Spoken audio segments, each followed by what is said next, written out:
Découvrez dans cette vidéo comment et pourquoi personnaliser les menus et les outils de Photoshop.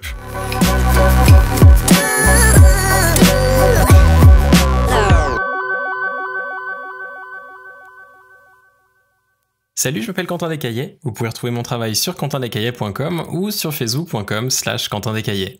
Dans cette nouvelle vidéo, je voulais montrer une fonctionnalité qui n'est peut-être pas forcément très utile, mais qui peut en réalité vous permettre de gagner un petit peu de temps lorsque vous travaillez dans Photoshop.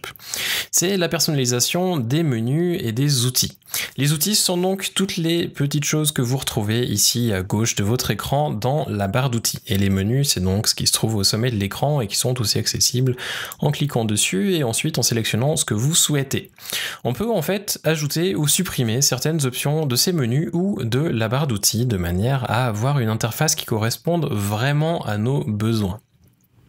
Par exemple, pour de la retouche portrait, je dois avouer que l'outil texte ne me sert vraiment à rien du tout, tout comme l'outil tampon de motif. J'ai même déjà enlevé ici, comme vous pouvez le remarquer, l'outil pièce de manière à ne plus avoir, l'outil pièce ou l'outil patch, de manière à ne plus l'avoir comme j'emploie très peu, et ça me permet par exemple, dans ce cas, de passer de l'outil correcteur localisé à l'outil correcteur en un seul raccourci avec majuscule J sur mon clavier, et ainsi je m'évite de passer sur l'outil patch et puis ensuite encore sur l'autre déplacement en fonction du contenu.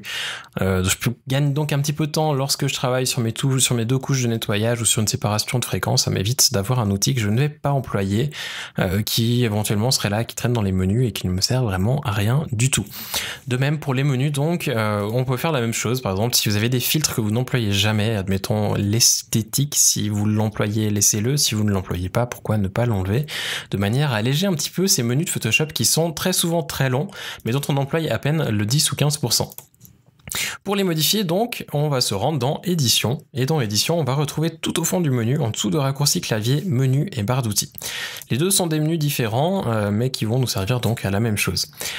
Le menu qui nous permet de modifier les menus permet aussi en fait de modifier les raccourcis clavier. Comme vous le voyez, le menu ressemble passablement. La seule différence, c'est qu'à la place d'aller choisir ici un raccourci, on va simplement pouvoir lui mettre un petit œil ou non afin d'afficher ou désactiver l'option en question. Par exemple, si vous n'employez jamais archiver version précédente, fermer passer à bridge, ou alors peut-être que vous n'exportez jamais vos fichiers. Enfin bref, vous pouvez désactiver ce que vous voulez. Et lorsque vous cliquez sur OK, simplement, ils vont disparaître du menu. Pas de panique par contre, si on doit les réactiver, on peut simplement se rendre dans le menu et aller retrouver les petites choses qui n'étaient pas cochées. Si vraiment vous êtes perdu, vous pouvez toujours cliquer sur paramètres par défaut de Photoshop, le valider, lui dire de ne pas enregistrer les paramètres actuels, et ça permettra de revenir à la version initiale de Photoshop sans souci en termes d'affichage des menus. À noter une autre option qui est très intéressante, par exemple si vous employez souvent un filtre tel que le filtre, on va dire fluidité, si vous double-cliquez dessus ou vous cliquez dessus, vous pouvez lui donner une couleur. Alors à quoi ça sert? Ça sert simplement à le retrouver rapidement.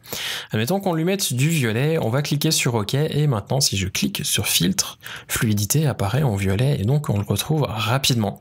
Si vous voulez donc garder tous les menus actifs, vous pouvez simplement tous les laisser actifs, mais pensez peut-être à mettre une couleur sur ceux que vous employez fréquemment si vous ne leur avez pas attribué un raccourci clavier. Ça vous permettra de les retrouver très rapidement dans les menus et d'éviter de passer sur ceux qui ne sont pas en couleur et que vous n'employez finalement jamais, mais qui peut-être pourraient vous être utiles pour un prochain tutoriel ou pour apprendre quelque chose ou pour simplement vous amuser dans Photoshop. Concernant la barre d'outils, ça fonctionne quasiment la même chose. On va retourner dans Édition, mais cette fois on va cliquer sur barre d'outils. Comme vous le voyez, la fenêtre est d'un petit peu différente de tout à l'heure. On a ici tout ce qui se trouve dans la barre d'outils à gauche, et on a tout ce que l'on a déjà enlevé et que l'on pourrait remettre dans outils supplémentaires. Notez aussi que vous pouvez choisir les dernières options de la barre d'outils si vous souhaitez les afficher ou non. Par exemple, si vous n'employez jamais le masque rapide, vous pouvez simplement le désactiver. Pareil pour les palettes de couleurs, en simplement cliquant dessus.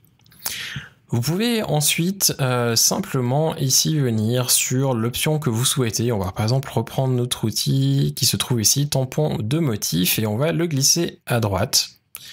Peut-être vous l'avez vu ici, mais il a disparu. Si je clique sur terminer, on va retourner sur notre outil tampon et on voit qu'on n'en a plus qu'un. On n'a plus l'outil tampon motif qui ne me sert personnellement à rien du tout et que je vais laisser pour la peine désactiver. Je vais retourner maintenant quand même dans barre d'outils parce qu'il y a encore une petite option qui est intéressante et c'est celle qui se trouve ici tout au fond qui s'appelle désactiver les raccourcis pour les outils supplémentaires masqués de la barre d'outils.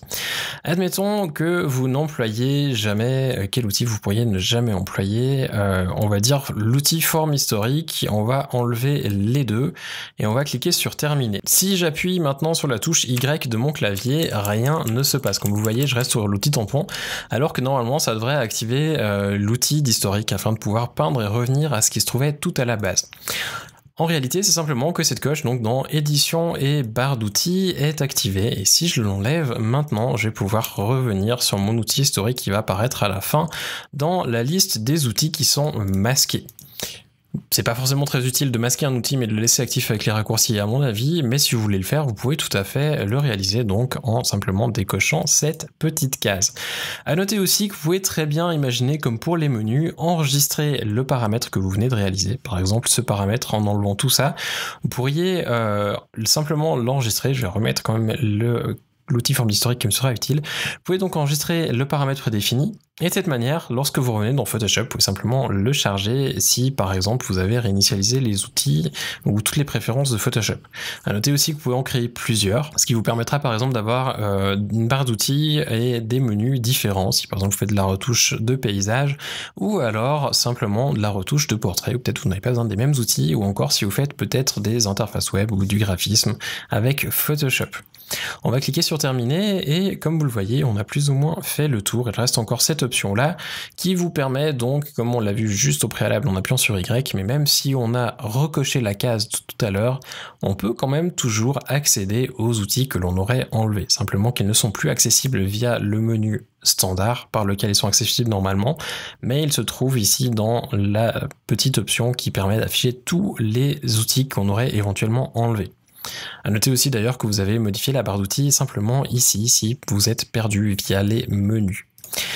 C'est un petit peu tout ce qu'il y a à dire par rapport à aujourd'hui sur le sujet que je souhaitais aborder. Si vous avez des questions à ce propos, n'hésitez surtout pas à les laisser en commentaire juste en dessous de la vidéo. Et en attendant les prochaines vidéos, pensez aussi à vous abonner à la chaîne. En attendant ces prochaines vidéos, justement, je vous souhaite de passer une excellente fin de journée et puis à bientôt.